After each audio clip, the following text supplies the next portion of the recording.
തൃപ്രയാർ ശ്രീരാമസ്വാമി ക്ഷേത്രത്തിൽ കർക്കിടക മാസത്തിലെ 1008 നാളികേരം കൊണ്ടുള്ള പ്രത്യക്ഷ മഹാഗണപതി ഹോമവും ആനയൂട്ടും നടന്നു.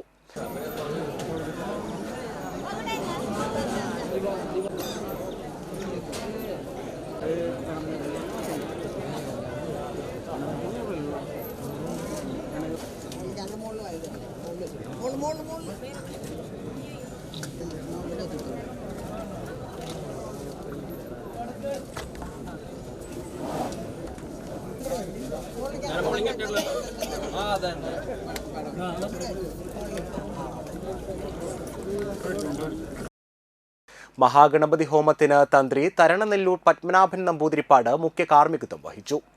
ക്ഷേത്രത്തിലെ നിത്യശീവേലി ആന കൊടുങ്ങല്ലൂർ ദേവിദാസിനെ ഗജപൂജ ചെയ്തു. തുടർന്ന് ആനയൂട്ടും നടത്തി. Devaswom ombudsman K T. രാമകൃഷ്ണൻ എറണാകുളം ശിവകുമാരന് ആദ്യ ഉരുള നൽകി ഉദ്ഘാടനം ചെയ്തു. Geetha Gopi MLA, Cochin Devaswom president K. Raveendran, secretary P. Bindu, deputy commissioner Sunil Kartha, assistant commissioner M. Manoj Kumar, Devaswom manager K. V. Vineetha എന്നിവർ നേതൃത്വം നൽകി. ആദ്യം നേദിച്ച ചോറുരുളയും തുടർന്ന് കരിമ്പ്, പഴം, കൈതച്ചക്ക, തണ്ണിമത്തൻ, കുക്കുംബർ, വെള്ളരിക്ക തുടങ്ങിയവയും കൊണ്ട് ആനകളെ ഊട്ടി. തിരുവാണിക്കാവ് രാജഗോപാൽ, ഊക്കൻസ് കുഞ്ചു, പിതൃക്കോവിൽ പാർത്ഥസാരഥി, കാളിയാർ മഠം ശേഖരൻ തുടങ്ങി 25 ആനകൾ ആനയൂട്ടിൽ പങ്കെടുത്തു.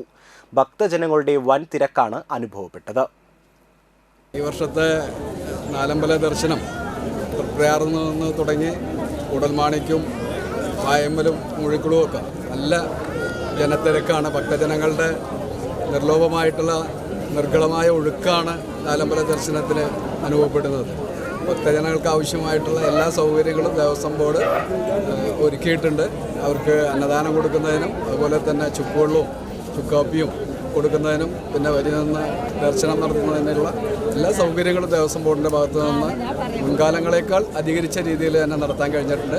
ക്ഷേത്ര ഉപദേശക സമിതിയും ദേവസ്വം ജീവനക്കാരും എല്ലാവരും കൈകോർത്ത് പിടിച്ചുകൊണ്ടാണ് അതിനുള്ള ഒരുക്കങ്ങൾ നടന്നു വരുന്നത്. വളരെ സുഗമമായി അത് നടക്കുന്നുണ്ട്. 2 ദിവസത്തെ പ്രളയത്തിൻ്റെ ബുദ്ധിമുട്ടുകൾ, മഴ അധികരിച്ചതിൻ്റെ ഒരു ചെറിയ പ്രയാസം കഴിഞ്ഞ 2 ദിവസങ്ങളിൽ ഉണ്ടായിട്ടുണ്ട്. പക്ഷേ ഇന്ന് നല്ല തിരക്ക് അനുഭവപ്പെടുന്നുണ്ട്. ഇനി തുടർന്ന് വരുന്ന ദിവസങ്ങളിലും ഈ സൗകര്യങ്ങളെല്ലാം ഭക്തജനങ്ങൾക്ക് ഒരുക്കുന്നതിന് ദേവസ്വം പ്രതിജ്ഞാബദ്ധതയോടുകൂടി തന്നെയാണ് പ്രവർത്തനങ്ങൾ സംഘടിപ്പിച്ചിട്ടുള്ളത്.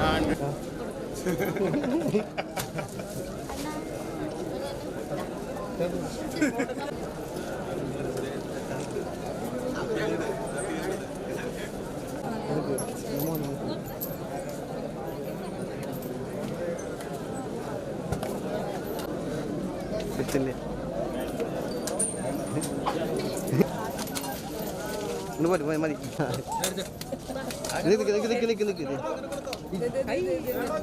ക്യാമറ